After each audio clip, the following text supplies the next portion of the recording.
Webinar is starting. Hello, hello, everybody. Okay, I'm finally recovered. We had the San Diego Festival of Books on Saturday, which, without fail, from all of the bookstores that had been at previous ones, was better than ever. Wow. Better than ever. I have Um, I have talked to some of those other bookstores, and that's exactly what they said. Amazing. it was, I don't think, now there's two things that could be because we took off a year. There's that. Um, And the second thing is that it was a condensed time period. So it was from 10 to 4 versus I previous years were either 9 to 5 or 10 to 5 or something like that. Um, there were thousands of people at this thing. I mean, it was at one point, I remember looking up and just being like, oh my God. I mean, you couldn't walk in our booth. Our booth was just like, and so at one point, because our tables got decimated. I mean, it was like sales were fantastic. But we couldn't really run any sales reports right then. So I said, either, either we did great sales or we had great stealing. Because our tables were just, and Dawn, it's great seeing you. It was fun seeing you there. It was so hot. Yes, I literally, Dawn, I got home and just basically fell on the couch with the fan pointing directly on me. I think the previous year, 2 years ago, there was a hurricane. So for whatever reason, this date seems to be like bad weather for San Diego on this date. But it was fun. And it was, Stacey Abrams, over 300 books. Ziggy Marley was good. I mean, it was a good thing. It was a good day. And Deacon King Kong is the one book, one Is one book, Diego. one San Diego, which I Very could have nice. told you last week, but I think I might have blown it last week when we were talking, but maybe I didn't. Oh, I didn't catch it if you did. It's just, yeah, I think, love the Juice. I think KPBS brings such an interesting, across the board variety to the festival. There's really an embracement of the, public television, the libraries. We had, I can't think of the guy's name who is I know all of you have seen him. You know what I'm talking about, Julia? Can't think of his name right now, but he's Michael like, some it's Michael something, but and I'm gonna forget his last name, but he's like on TikTok and is a he's the, librarian. He's he's the he's a librarian. yeah, he's a black man. He's got a um sort of an afro, and he Yeah. like is so wonderful and He was just during the pandemic and the yeah. shutdown, he was all over social media, and he is just beloved by the library. And I mean, I follow him, so it's just like he's amazing. So I follow him and I don't know his last name. That shows you how good I am. But, anyways, and then I just have to brag for one more minute because Tuesday, when I was here last Monday, the next day I was doing this, Oh yeah. which was the interview with Reese and Harlan Coben. It was so much fun. It was like, I just want to tell everyone that Julie knocked it out of the park. I had thank you. I had so many people email me afterwards and say what a great time they had and how wonderful she was. And so it Well, was just, yeah. thank you. I mean, I appreciate that, but it was like she was as wonderful as you would want her to be. She was completely herself. I didn't feel like she was guarded in any way as far as what she was going to talk about or anything like that. She was awesome. And if I didn't love Harlan Coben before, I love him even more now. I mean, he Right. was he was awesome. I mean, it was just so this is just one of those books that's just that fun, fast-paced, good characters, great twists. So the book was good, the interview was really fun. So thank you, Julia, and thank you to everybody, Hachette, for having faith in me to do that. I know that I'm getting ahead of this, but do they say this is the first of a series, or they just don't say yet? Okay, so I tried. I tried to get that. I tried to get that out of them, and Yeah. they were very diplomatic about Very it, but smart. we got nothing. Okay. She did. I I will say she did give a good try. A I good tried really hard about At the least I'm not the only one partnership. thinking that way. Yeah, it's Yeah. about the partnership, about are you going back to the characters? I mean, I tried to come at it from all different angles and got nothing. Got nothing. The booksellers were attempting it as well in the question. Oh yeah, they were. They kept going back to the this is a great partnership. So I have a feeling, You I would think think. they maybe want to see how this is received, but I think it's going to be great. So, anyways, Yes. Hard it to was fun. imagine any other way, but yes. Yeah. Yeah, So, and it comes out in October just for people who yep. Pre-order Julie now, has I a think. galley. Yeah. I think, yeah, I've got the galley, which is, I think, one of very few galleys that are out there, Yeah, I actually. think you're one of few stores who's getting signed copies. We didn't have a lot of signed cartons. I only was By allowed both. yes, I was only allowed to sell, I think, 9 cartons of signed Wow. copies. So they're limited, but I do believe Warwick's will have them.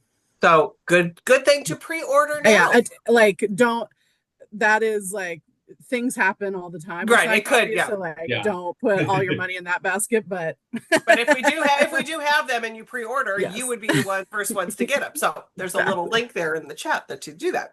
Okay, so I've done bragging about San Diego Book Festival and about me. So we'll get on to some book recommendations now. So it's gonna go. I think we put the do we do this share screen? Yep, that's on. So it's gonna go Julia, Andrea, Tom. So with that, Julia, take it away.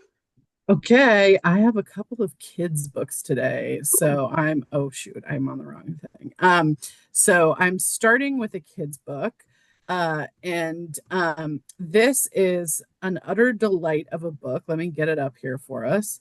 It is called The Weirdies, which is a great title. And this is like a middle grade book. It's super fun. It's about these triplets. They're the Weirdies triplets. And they are orphaned, and they sort of end up going to live at a, sorry, I'm going to stop sharing and let me get the actual name of the orphanage right. That they're there, because it's hilarious. They're sent to the Our Lady of the Perpetual Side-Eye Orphanage.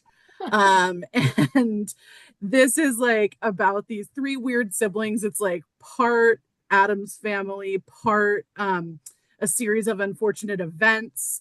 It is an utter delight. Actually, let me put this back up because I want to show you some of the interiors. I was gonna say the cover is fantastic.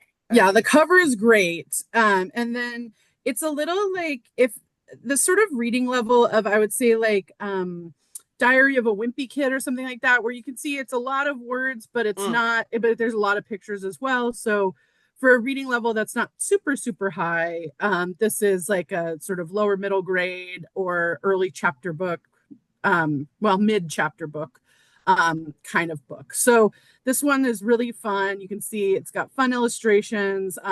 It's got a fun, I don't know, just a fun, it's a little bit gothic. It's a little bit weird. It's a little bit spooky, but not scary. So just a really great book. It is the start of a series.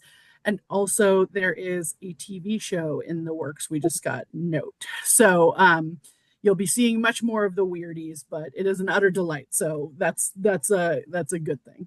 I love it. And I don't know what just made me think of it when you went to the chapter book thing, but do you all have that? I just had that visceral memory of advancing to that chapter book and that feeling of just like how you just felt like a big kid person when you were reading those chapter books. I don't know.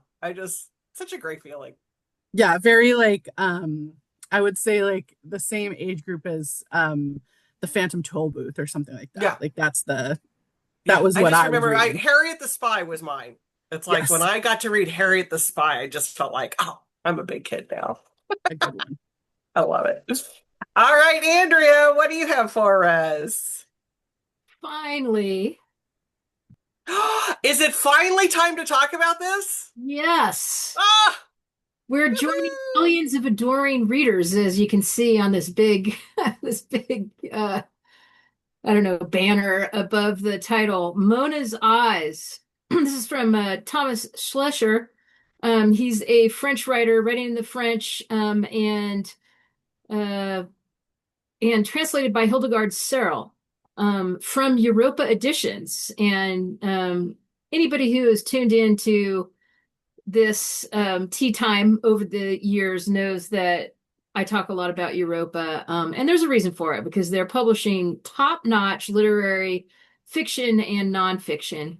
And this book is one of Julie's favorites of the season, and she helped put it on the map, and it is an Indie Next pick, so it's going to be front and center at stores on their displays. And I know that she's going to talk about it a little bit later. It's basically a journey across 500 years of art history, in the company of 10-year-old Mona and her grandfather, Henry, or Henri, if you're French. Henri. And for 52 weeks, every Wednesday they meet to talk about at a museum to really absorb and talk about a world-class work of art, in hopes of securing all these things and sear it in Mona's memory as she is threatened with losing her sight forever. It is such a beautiful grandfather-granddaughter story, but it has so much more going on, especially, there is a journey of across 500 years of art. 52 works of art are in that you pull off the cover. I'm going to stop sharing the thing so that people can see what you're showing them, okay? Oh, shoot. Sorry. Hold on. I'm going to do this so you can show them. Yeah, show them again. So there you go. You pull off the cover and you unfold it, and it reveals the 52 works of art. It's so great that they've done this. It's a beautiful, wonderful value added. And so you can tack it up or lay it across the table when you're reading this book, just to refer to the art that they're talking about. And I love that they did that. And I love they did that, because that was not cheap to do. No, it was not cheap to do. And they believe in this book so much that that they've, gone like full out for it. And I'm so happy about that. It immediately catapulted to the #1 bestseller position in France and has been there for weeks and weeks. It debuted at #2 in Italy, but then of course went to #1. And as I've been telling people, those are two radically different readerships. So that kind of tells you that there's something special about this book, that the Italians and the French agree about the quality, the quality of this book. So Mona's Eyes. Oh my God. You guys, just go buy it and read it. Because I had the galley of it, so I didn't have the pleasure of having that cover. So I was Googling every single time he was talking about a piece of art, because some of them I knew, and then some of them was like, I had no idea. Yeah. Because Thomas, if I'm not mistaken, is an art historian.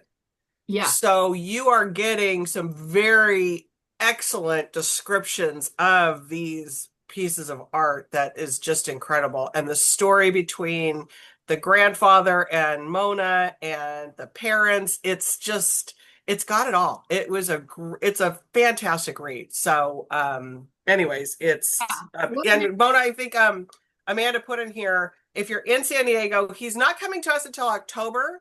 So if you're in San Diego and you buy it from us, make sure that you get a reserved seat when you buy it, just so that in case you do want to come, you can get a seat at the event. So yeah, and we're very excited that he's coming over here. It's a big deal. Yeah. And it's a limited tour. It's hard to bring people over from Europe, especially these days right now. Yeah. And so we're happy about that. And it's like a mini art survey course. Oh, yeah. Embedded in this wonderful story. So Yeah, I think I've said this before. One of our booksellers, Mary, before she went to Paris, I had gotten her a galley at Winter Institute, and I said, Mary, you need to read this. And she only got about halfway through, but she went and saw the pieces of art that were, because I mean, while some of them are very famous, some of them are more obscure pieces. And she said Yeah, it was just so much fun to go and find these pieces of art. So it could be a travel guide, it could be all kinds of things. that was It's so awesome. great. I love it. It's awesome. All right, Tom, what do you have Wow. for us? An incredible gift too when the time comes. That will be all through the holidays. Easy, easy gift. Yep. Now, that sounds wonderful. Okay. Really makes you feel good about a lot of things. You're not going to bring us down now, Tom, are I'm going to you? bring you down. I'm going to bring you way down. This book came out 2 weeks ago. It's called The Fort Bragg Cartel. Drug trafficking and murder in the special forces. The author is Seth Harp. Look at both Julia and my face are like, we've got this perpetual, like, oh, So no. this book, in a way, like in a certain way, it came out of nowhere. It sold out like it's sold out right now everywhere. Like the media that he did hit so hard that we're reprinting as fast as we can, and we'll be back out into every kind of store, including Warwick's, in the next week or so. But we were not prepared for the that run on the book. But it deserves it because the book, so it's hard to sum up all that he's discovered. So he's been working, he writes for Rolling Stone. He's been reporting on this. He's a he was in the military. So he comes out of that world, but he got tipped off to what was happening at Fort Bragg, and so he had been reporting on this for Rolling Stone. So many people have been following his work in Rolling Stone. Now Viking follows with this full comprehensive book about some little summing up here. Harp has been reporting this story for the past 4 years, a double homicide and over 100 unsolved deaths over a 2 year period at Fort Bragg. These are it's like it's an inside look at the special forces, the underworld of America's largest military base. I mean, there's so much here. It's hard to even fathom how this has been happening without anyone talking about it, knowing about it. It makes you, at least it makes me start to think, like, this is happening. This has been happening. We're building up certain other forces in this country to protect us. You know what I mean? That there's all kinds of stuff that will be covered up, I'm sure. But this gives you a taste, and I love that he's a independent journalist. He's not doesn't write for I guess he writes for Rolling Stone, but I don't know if he's a Rolling Stone reporter. He doesn't write for the New York Times, the Washington Post. Um, he studied with Steve Cole, who's one of the great nonfiction writers at Columbia University. And he also reminds me of Annie Jacobsen. We published Annie Mm-hmm. Jacobsen's Nuclear War a year or two ago, and that was another book. Independent journalist. We had modest expectations for, but that book has sold and sold and sold and sold. And I think this is going to be one of those books that people are going to be terrified to read it, but then they can't put it down and they're going to tell their friends. Steve Cole calls it, he says, opens like a nonfiction thriller and never lets up. A page-turning investigation into the dark side of our forever wars. I mean, it is so of the moment, topical, in so many different kinds of ways, and it appeals to so many different kinds of readers, and so important. I love this quote. The Fort Bragg cartel lays bare the secretive cult of the U.S. Special Forces and follows a trail of murder, drug smuggling, and corruption from the mountains of Afghanistan to the pine forests of North Carolina. At once a meticulous investigation of rampant criminality and impunity within Delta Force, a tragic study of young people chewed up and spat out, and the warning of the devastation wrought at home and abroad by forever war. So, really important book that I think I'm confident this is a book we're all going to be talking about, hearing more about over the next few months, the Fort Bragg Cartel. I'm already envisioning either a 60 Minutes profile. Yes, something big. Yeah. Something big's coming Yeah. with this one. Yeah. Well, I mean, it's going to be up for awards too. Yeah. Right. But For I mean, as sure. far as like hitting the mass media out there, I Yeah. mean, as far as And like, I'm fascinated by that because I was looking today because this I can tell you like I haven't seen sales like this on a new nonfiction book in a while, and I was like, what is driving this? Because when you look, there isn't a New York Times review yet, nothing like 60 Minutes, so it's interesting. It'll be fascinating to watch how those kind of outlets do or don't pay attention. well, and is this a commentary on them not bringing this to the forefront sooner?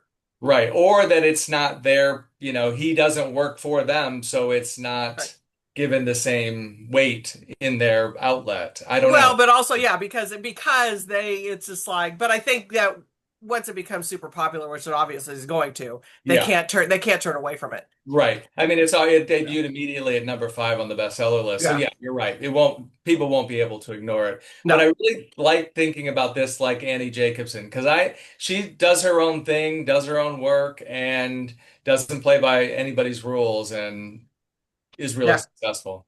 And we kind of need that right now. Yes, more and more of that. More and more. No. Yeah. Anyways. All right, Julia. Thanks, Tom. That was a good one. I don't mind you bringing us down on that. Okay, good. That was good. That was a good one. Yeah, I feel like it's the success is like there's been these like stories that trickle out for years and years and years now. And like because that's what I think of is that like there's these stories and sometimes they come to a little bit of a fever pitch of like what is happening, but no one's ever really taken it all the way on. So I bet Right. that's, part Yeah, of it. So totally. fascinating. Okay, my next one is this is sort of I think I called something earlier in the season like a nonfiction beach read. Mhm. And this is definitely one of those, The Call of the Honey Guide, What Science Tells Us About How to Live Well with the Rest of Life. So this book, for my science and nature readers, this is a book all about how species sort of work interconnectedly with each other. So certain species that they might sit on the back of another species to like eat their food or how sort of like some species protect other species so that because they know their sort of survival is interconnected. And so this looks at 10 different species in the animal world and how they're interconnected, how they survive together, how they protect each other. And it also talks about humanity and how humanity sort of needs to take a lesson from these interconnected species and start working in an interconnected way with its fellow species to survive. So it is like both a book about you can see it's gotten Publishers Weekly Starred Review and Kirkus Starred Review. It's both a book about sort of animal nature and then it brings in human nature as well. So it's a really, if you're a science or nature reader, it's a really fun book to read. It's a really, I think it's a book that is sort of necessary right now and sort of when I was reading it, I felt really like actually kind of comforted by it. That like there are things to do and ways to sort of think about getting through climate change and dealing with sort of what we're up against. So yeah, it's really it's a great one. Call of the Honey Guide. I really highly recommend it. I like it. Is it a little Mary Roachish, do you think? Like a little bit in the way it's written. I would Yeah. say like it's not kind of in her normal topics, but like But if people It's like if written they in like that very that, they would like readable- this. yeah, exactly. Yeah. Well. Yeah. So All right. We got some great stuff going on in the chat. Lots of people liking some books. Old Filth being one of them, Andrea. Yeah, that I just I said, still see sitting over on my shelf right here. yeah, I Still just haven't read it yet. hopefully it shows up. I Yep. just reply to Kim. So Yep. All right. What do you have next, Andrea? okay, The City Changes Its Face by the great Irish novelist Emer McBride, who has basically won, I don't know, half dozen awards in her young career, early career, I guess. she has two other books, The Girl's a Half-Formed Thing and The Lesser Bohemians, and she's right on track. Her arc continues to rise here. This is another Indie Next selection, so I get to talk about two September Indie Next selections here today. It's great, and I always feel very proud of our little small indie presses that are chugging, up the side of the mountain to grab these awards and to wow our indie booksellers across the land. This is it's got a quiet plot. It deals with young love and the beginning of the fissures in the illusion. Things are starting to crack up, and it's that time when young lovers some young lovers aren't sure if they should continue or work through it. And this is a book about that, and about how it really is worth it to continue to communicate and deepen love and help, like, just grow your compatibility. It's just a really beautiful and lyrical reflection on modern love, and clearly the indie booksellers have loved it as it is. You can see some of the those cool endorsements from various indie booksellers around the nation, and we are very happy that this is on the list. We are happy that we get to sell Emer in the States, and we think she's top notch, and so does Anne Enright, Booker Prize winner, and another writer that has really won a lot of awards. Her mantelpiece is getting crowded. She says, let me look at my notes here. Emer McBride is that old-fashioned thing, a genius, and we do agree with that. So there you go. That's The City Changes Its Face. Who's the pub on that one? Oh, I'm sorry. That's Faber and Faber. Okay. And this was the lead fiction, so they knew that they had something hot. Awesome. Yeah, so it was their lead fiction title for the fall. I love my Irish writer, so there you go. All right, Tom, what you got? All right. I know this next writer is a favorite of yours, Julie. Helen Oyeyemi's. Oh, I love her. It's called A New New Me. It's on sale tomorrow, and I love that cover. Good cover. You can see there are 7 of these, one for each day of the week. And so whenever you read a Helen Oyeyemi book, you literally have no idea what to expect. Like, where is she going to take me? And even when you start to think you know, you don't. No, you don't. This is the most in a while. I feel like since maybe Boy Snowbird, this might be the most accessible, if that's the word. Like, not, but never predictable, always original. So this is about a woman. There are 7 versions of the same woman, a new new me. So instead of a new new you, a new year, new you, this is a new day, new you.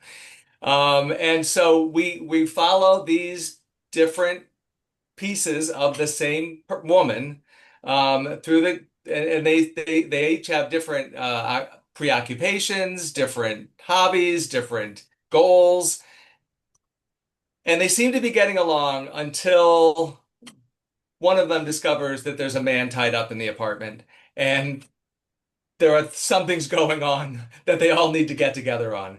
Now that it does not do justice to the wildness, the craziness, the originality of the book, but that's the basic premise. It is so much fun, and she's a writer. And she published her first novel when she was 20. This is her 10th novel.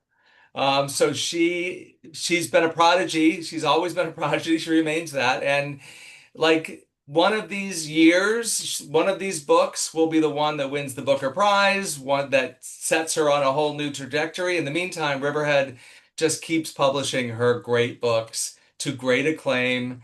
I love her. And in every review, surrealism plays a role. Like in it's one of the adjectives always used assigned to her. The New Yorker did a big piece on her that ran last week. Great big review. They say her books occupy the borderlands of realism and fable, where plausible brushes up against the impossible, and the laws of narrative logic are bent just enough to let in the surreal. Some novels insist on being read as prescriptions for living. Oyayemi simply depicts a process. One splinter of a soul briefly gains control of a body and goes out to be engulfed by the world.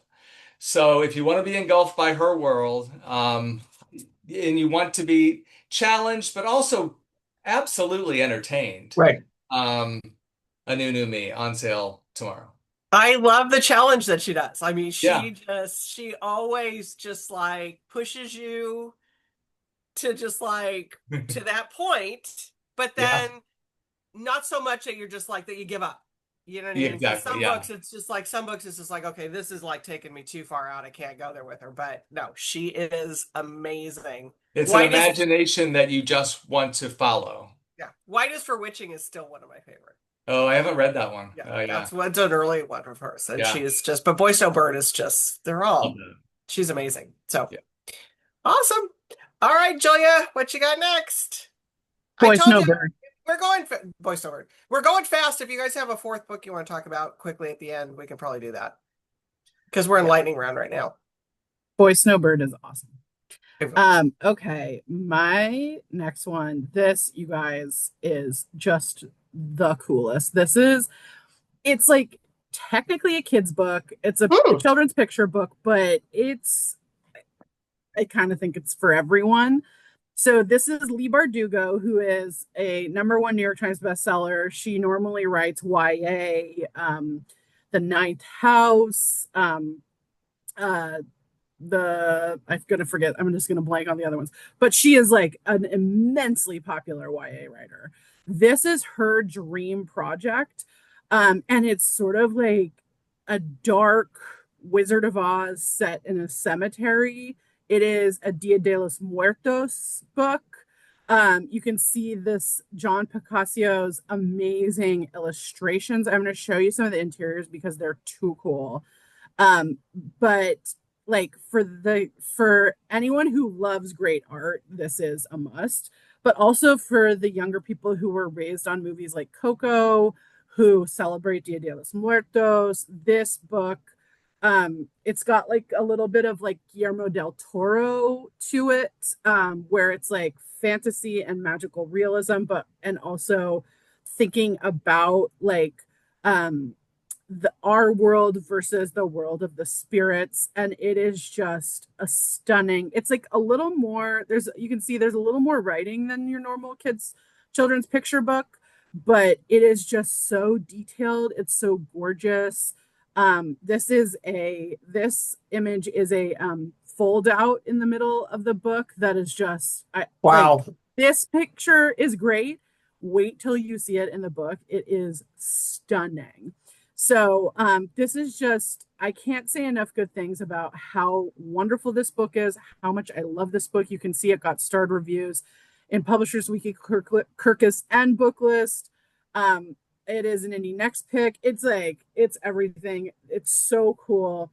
And leading into spooky season, I know Amanda in the chat earlier said it's already basically October.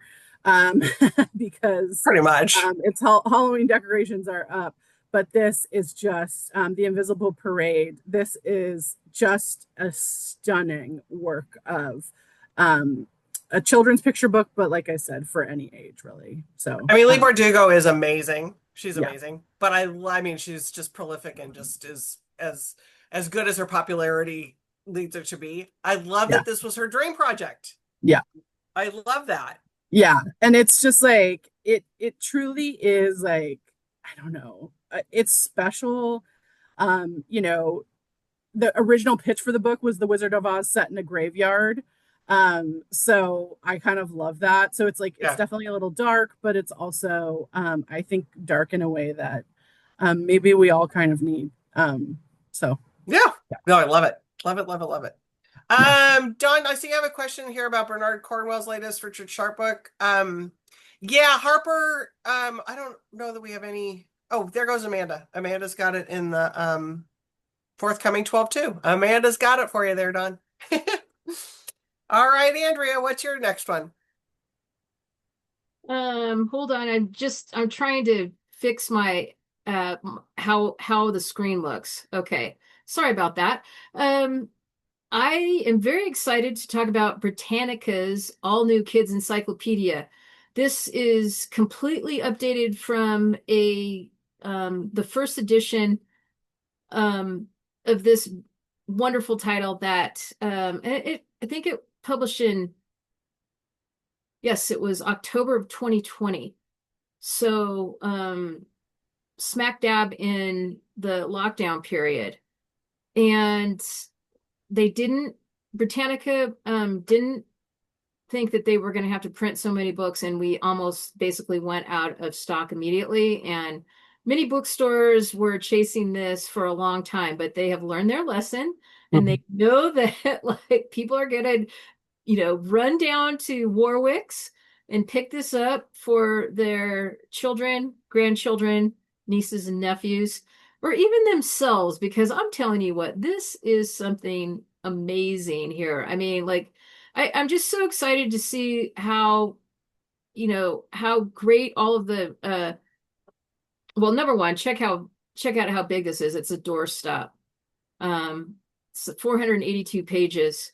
But I love how bright and vibrant the interior pages are. I love all of the little sidebars and small notes. I mean, you can go down rabbit holes and learn something, go to another page to learn a thread that you've seen on this page, for example. So I really love how they set it up. It starts in ancient history and moves all the way to the future and theoretical space flight. So that's really great. We love that. And the thing that did I say 482 pages? I'm sorry. I just see here in my notes it's 424. So I apologize for that. But it's still a great value for what it is. The one of the key elements for me, and I think anybody who wants to make sure that their kids are getting the right information, these are all experts who are writing on. They have a whole host of editors who write on in their fields of expertise, and it's also fact checked by a crack team of Britannica fact checkers. So no fake news here, my friends. No fake news here. And how could this not be in your beloved child's library? That's how I look at it. I mean, it's just something that they are going to refer to for years. And this is the kind of book I think all of us would have loved to have had. It's not a dusty, your grandpa's old Britannica, that's for sure. And we've sold like over 500,000 of the first edition, and I think we're just gonna just hit it out of the ballpark and sell more than that because people just are coming to this. So I think I mean, I love, and I think most parents of children of that age want them off of a computer as much as possible and off of the screen as much as possible. And this is that thing that entices them in so many different ways, and would they could probably find all this information if they wanted to online, but it's in such a great package of topics that they might not have thought about that they want to explore. So it's a great package. I think I bought one for my niece and nephew when it came out in 2020. It's really good. Awesome. Yeah, no, and this is, it's fully updated too. So I really like that they're just not resting on their laurels, because they very well could have. But a lot of things have happened. AI is part of the mix now, and they have updated entries on that. Taylor Swift, I think right. you've seen it. So it's up to date enough where it's like of the moment. Yeah, and the thing that one of the other aspects of this that I think is great is because it has like smaller entries too, not just long ones. if you can get one in before dinner before you have to like go to, Exactly. you know, Yeah. Right like after here, school. open Yeah. up, go open up Open the it. Here, encyclopedia, you the know? witching hour. Yeah. So That's good. it's got a lot going for it. All right, Tom, what do you got next for us? Okay, this is a true lightning round picked, and this just shows you we have something for everyone.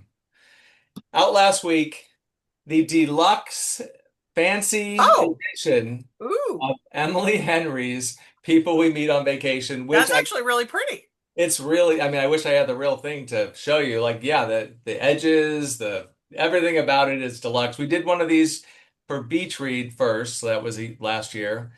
That was a hardcover bestseller. So these books, Emily is so popular that the people that didn't, they read it, but it was a paperback original, so they didn't have it was never a hardcover edition. Now they want the deluxe hardcovers editions, and it came out last week. Sold everywhere. The biggest selling store in my territory, Warwick's. No So way. yes, yes. I So love that. I know. So yeah, so so this is like early gift giving. It's coming out here just as we're entering the fall. And you either want it or you know someone who wants it. And also note about People We Meet on Vacation. This will be the first of her books to be turned into to a film. I'm not sure if Mm, TV or in theaters, but coming later this year or early next year.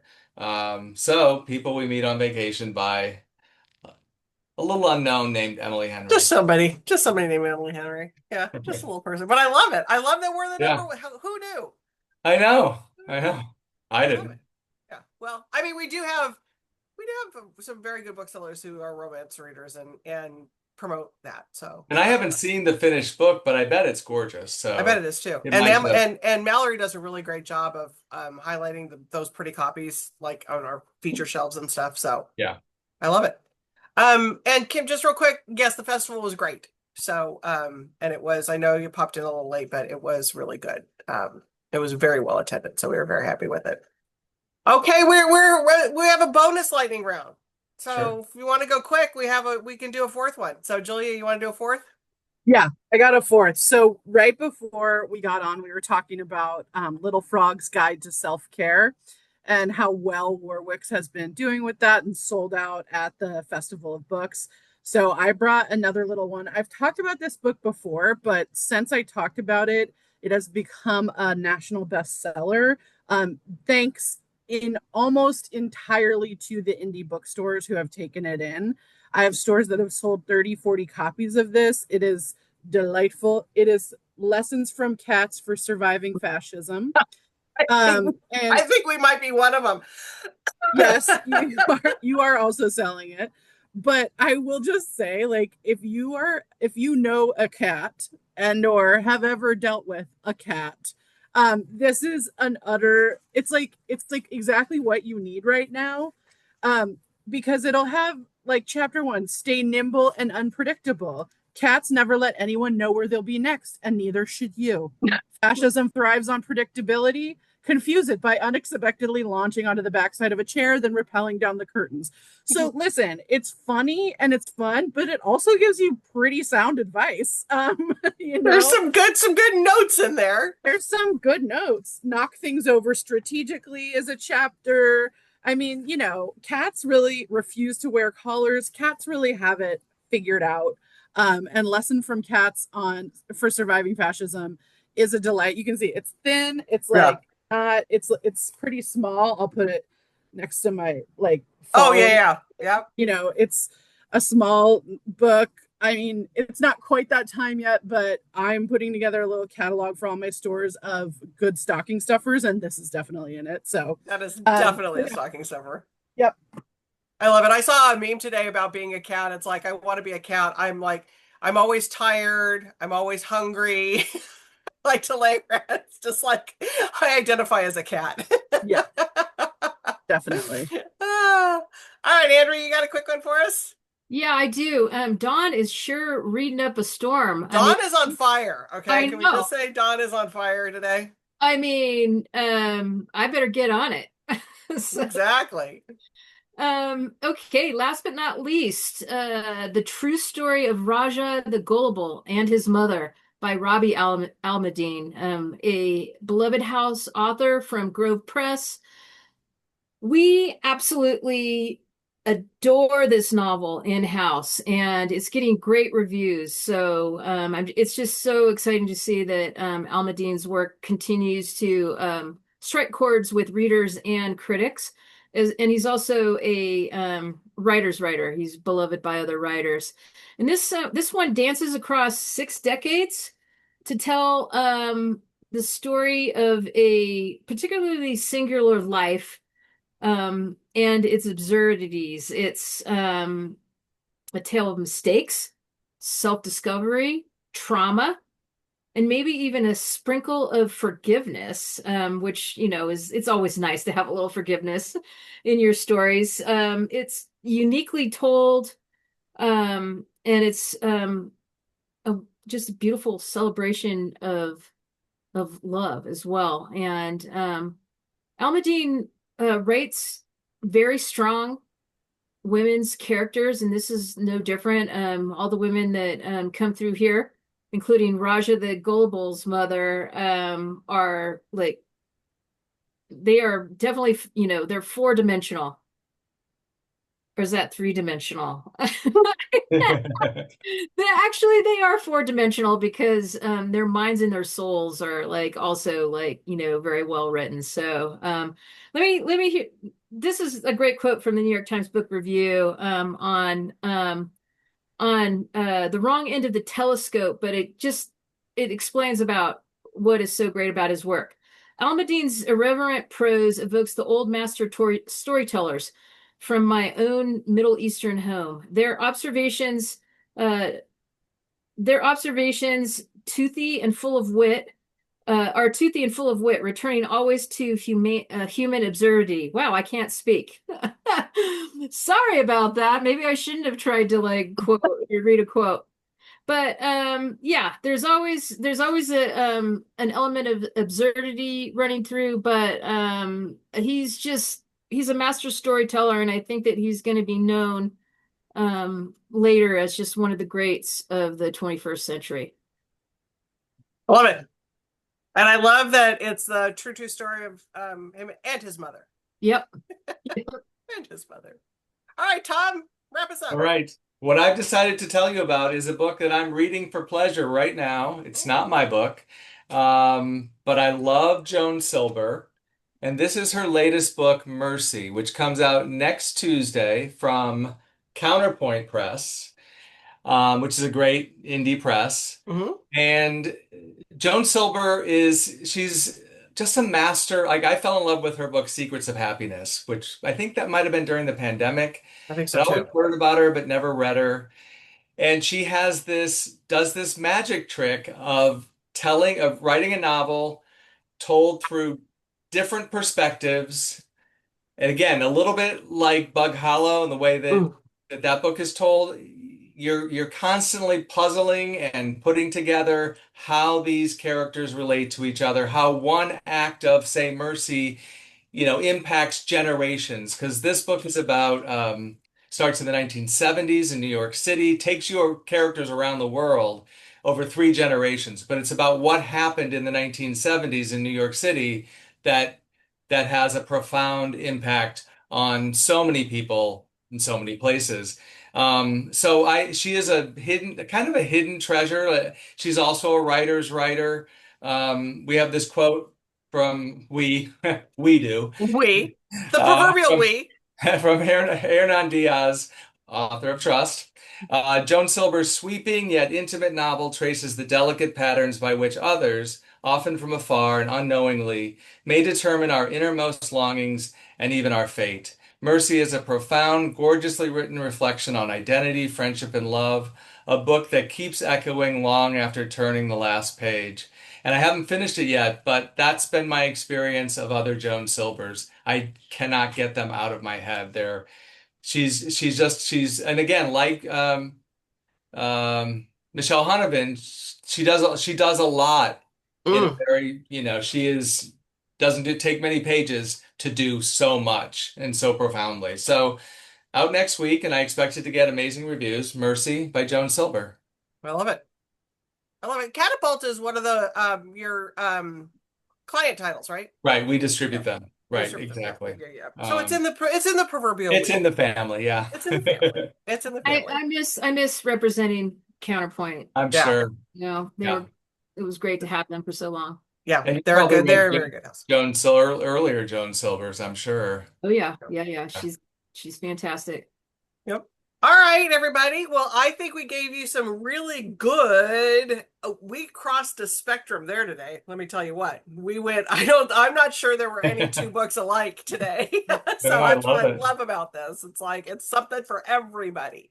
We've got a couple of virtual events coming up. One's coming up Thursday. Amanda will probably put that in the Tea Time newsletter that you get from us. And watch out for October. If you're in San Diego for events, you could be with us every day of the week. And it's something that is like, we got some big stuff happening. So all the really fun stuff. So if you're in town, we'd love to see it, all of them. With that, I think we're ready to sign off. Oh, I know what I forgot to announce. We're not going to be here on Monday. Monday is Labor Day. Okay. So Monday's Labor Day, and Amanda and I kind of had a little powwow, and we kind of figured, I'm sure that all of you would like a day off as far as our reps go. So we're going to be taking Monday off. And we will be back on the 8th. So yeah, I think that's the 8th. That's what it is. So anyways, have a great, you got a little bonus today for that. So that's right. In honor of next week's. In honor of, and I hiatus. didn't even think about that till I'm spewing it out of my mouth right now. So you would thought that was a great plan of mine, but no, it was not. So anyways, have a great holiday weekend coming up, and we'll see you on the 8th. So cheers. Bye, everybody.